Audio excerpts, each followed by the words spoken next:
kali ini saya akan melakukan simulasi individu bersama adik kelas saya. So, selamat menyaksikan. Gimana kabarnya Teh? Alhamdulillah baik. Oke, pada pertemuan kali ini apakah boleh berkenan untuk memperkenalkan terlebih dahulu? Boleh. Boleh. Oke, silahkan. Oke, sebelumnya perkenalkan, nama saya Siti Fatimah. Biasa dipanggil Eva. Asal saya dari Desa Sukadana, Kecamatan Cabigebang, Kabupaten Kuningan. Oke, dari Kuningan berarti ya Teh? Iya. Untuk sekolahnya sendiri di mana ya Teh? Saya sekolah di SMK SBS Kuningan. Sama-sama Kuningan ini ya? Iya. Kalau jurusannya ngambil jurusan apa di SMK?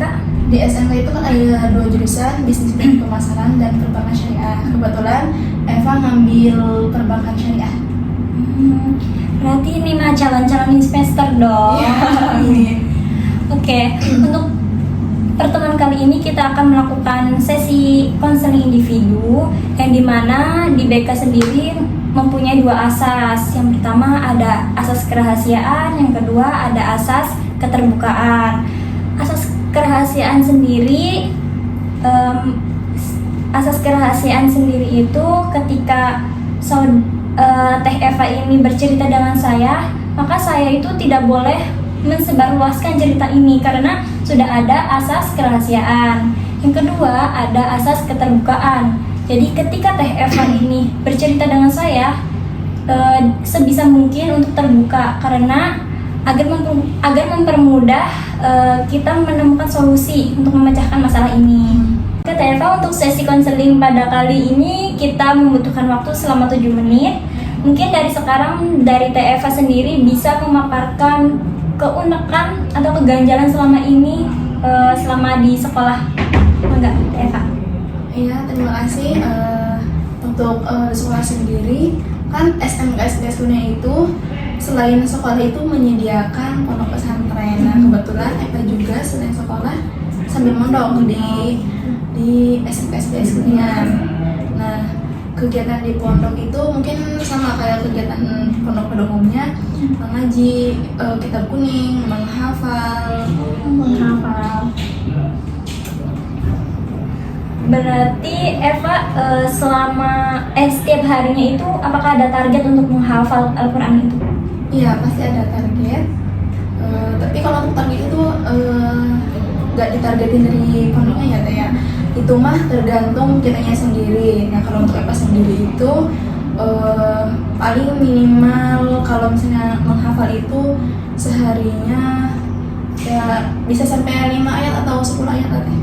Masya Allah. Berarti ini mah masih bisa terjangkau ya, Iya. untuk setiap harinya. Untuk sekolahnya sendiri gimana? Nah, untuk sekolah sendiri kan mungkin sama kayak sekolah pada umumnya yang kelas 12 itu biasanya PKN ya Teh. Kan kebetulan SMK gitu ya, pasti PKL. Nah, saat ini juga Eva itu sedang PKL. Kira-kira PKL-nya itu ditempatkannya di mana ya? Eva PKL ditempatkan di bagian berita, jadi bikin berita Jadi wartawan? Iya. Bukan? Ya bukan. Oh. Kayak bikin berita aja, nggak terjun ke lapangan langsung. Berarti pembuat berita ya? Iya. Kalau kegiatan setiap harinya itu, misalkan sekarang Eva kan lagi PKL nih. Iya. Nah, itu gimana sehari-harinya? Untuk sehari-harinya di kantor kan berangkat ke kantor, masuk jam 7.45. Nah, di kantor itu jam 7.45 itu sholat duha, terus baca surat Al-Mulk, terus abis itu masuk ke kantor,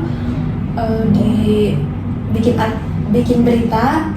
Kalau Sampai jam berapa kerjanya? Kerjanya sampai jam 4:30. Sampai 4:30. Ya. Untuk kan di sini Eva juga mondok iya, sekolah iya, terus PKL iya. Apakah ada keganjalan gitu? Tentunya ada Teh, yang dimana Eva tuh harus membagi waktu antara pekerjaan sama tugas sekolah. Kan tugas sekolah setiap hari juga ada. Tetap harus ngerjain ya. Itu secara online tugasnya? Iya, online. Biasanya Eva kalau ngerjain tugas itu ketika di jam-jam kapan nih? Biasanya sih malam. Malam. Iya. Apakah ada kendala gitu untuk jadi pernah nggak Eva menunda tugas dari sekolah? Lebih tepatnya sih bukan menunda ya Teh, tapi kayak nggak ada waktu. Oh, nggak ada waktu. Iya, kan Eva itu ditargetin seharinya itu bikin dulu sih 8, sekarang udah naik jadi 11. Terus itu juga kadang misalnya kan Eva bikin artikelnya di HP tuh ya Teh ya. Nah ketika Eva bikin artikel, tiba-tiba iya, atau misalnya ada notif di WA, tiba-tiba buka WA, terus baru bikin satu, buka IG, scrollnya lama, bikin artikelnya baru sebentar, buka IG. Nah itu mungkin hambatan yang membuat Eva itu nggak bisa, nggak bisa nyelesain target Eva hanya 11 artikel, sehingga pas misalnya di kantor udah pulang tapi belum selesai 11 artikel, baru 8. Jadi yang biasanya Eva ngerjain tugas malam buat waktu tugas, iya, itu dipakai buat ngerjain tugas yang di kantor, iya. Jadi Dan misalkan Eva terus-menerus melakukan hal itu, apakah tugas ini akan terselesaikan atau seperti apa cara menyelesaikannya, Eva? kalau untuk yang seperti itu, terkadang Eva juga kalau udah deadline banget gitu ya tugas sekolahnya, kadang juga Eva pakai jam waktu kerja tuh, pas di jam waktu kerja misalnya siang, terus di deadline-nya maghrib udah harus selesai tugas sekolahnya. Nah Eva kadang pakai waktu kerja buat ngerjain tugas itu. Ya, jadi saling menghambat tuh Teh. Kadang waktu kerja dipakai buat ngerjain tugas sekolah, terus tugas sekolah juga kadang dipakai waktunya buat ngerjain tugas di kantor, seperti itu Teh. Berarti Eva itu terkendalanya masih belum bisa membagi manajemen waktu ya, Iya. antara tugas sekolah sama tugas PKL. Iya. Oke.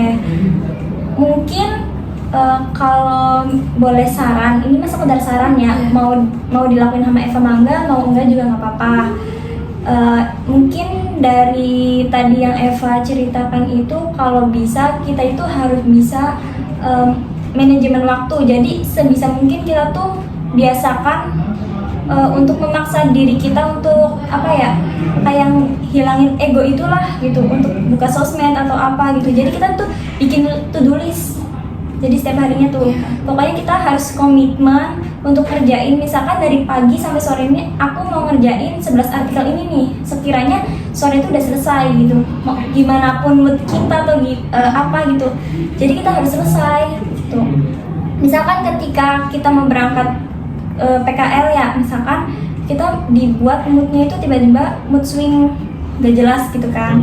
Nah sebisa mungkin diri Eva juga harus tahu nih, kan kelemahan dari diri Eva sendiri suka tiba-tiba moodnya nggak jelas gitu kan.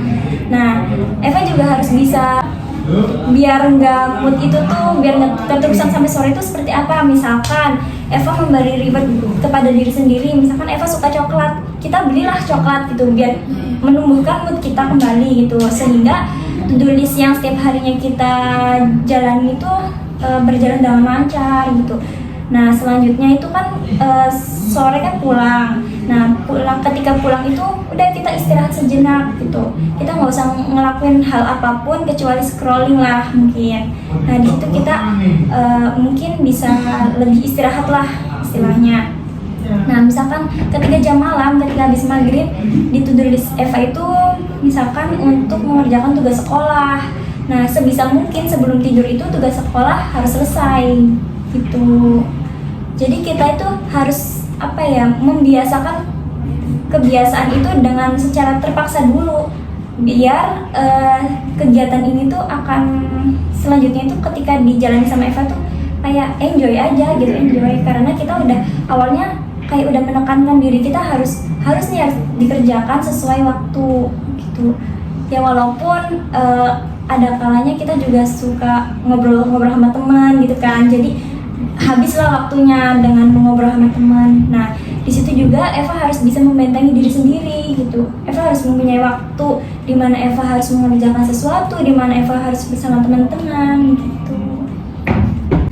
Baik, mungkin sesi konseling pada kali ini cukup sekian. Terima kasih atas waktunya, terima kasih atas kepercayaan Eva kepada saya.